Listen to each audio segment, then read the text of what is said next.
Doctor, എന്താണ് ഈ amoebic മസ്തിഷ്ക ജ്വരം എന്ന് പറയുന്നത്? ഇത് എങ്ങനെയാണ് തലച്ചോറിനെ ബാധിക്കുന്നത്?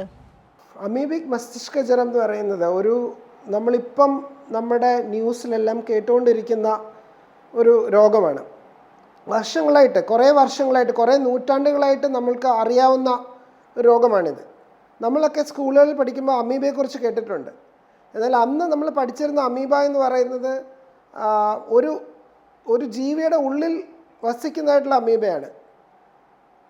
ഒന്നുകിൽ മനുഷ്യൻ്റെ ഉള്ളിൽ അല്ലെങ്കിൽ മൃഗങ്ങളുടെ ഉള്ളിൽ അങ്ങനെ ജീവിക്കുന്ന ഒരു പാരസൈറ്റായിട്ട് ജീവിക്കുന്ന അമീബയാണുള്ളത്. എന്നാൽ വേറൊരു തരം അമീബ ഉണ്ട്. ആ അമീബ ഫ്രീ ലിവിങ് അമീബയാണ്. അതായത് അതിന് വേറൊരു ജീവിയുടെ സഹായമില്ലാതെ വെള്ളത്തിലും മണ്ണിലുമൊക്കെ ജീവിക്കാൻ കഴിയുന്ന തരം അമീബയുണ്ട്. ഇങ്ങനത്തെ അമീബകൾ ഉണ്ടാക്കുന്ന മസ്തിഷ്ക ജ്വരത്തെയാണ് നമ്മൾ അമീബിക് മസ്തിഷ്ക ജ്വരം എന്ന് വിളിക്കുന്നത്. പ്രധാനമായിട്ടും 5 പ്രധാന ജീനസുകളാണ് ഇതിനുള്ളത്.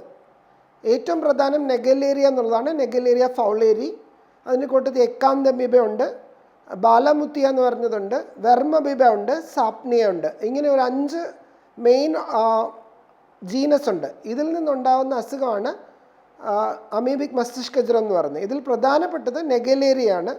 നെഗലേറിയ നമ്മുടെ മൂക്കിൻ്റെ ഉള്ളിലുള്ള പാളികളിൽ കൂടെ തലച്ചോറിനുള്ളിലെത്തുകയും അത് തലച്ചോറിനെ ഉള്ളിലെത്തിക്കഴിഞ്ഞാൽ തലച്ചോറിൻ്റെ കോശങ്ങളെ നശിപ്പിക്കുകയും ചെയ്യുന്ന സ്ഥിതിയാണ് ഉണ്ടാവുന്നത്.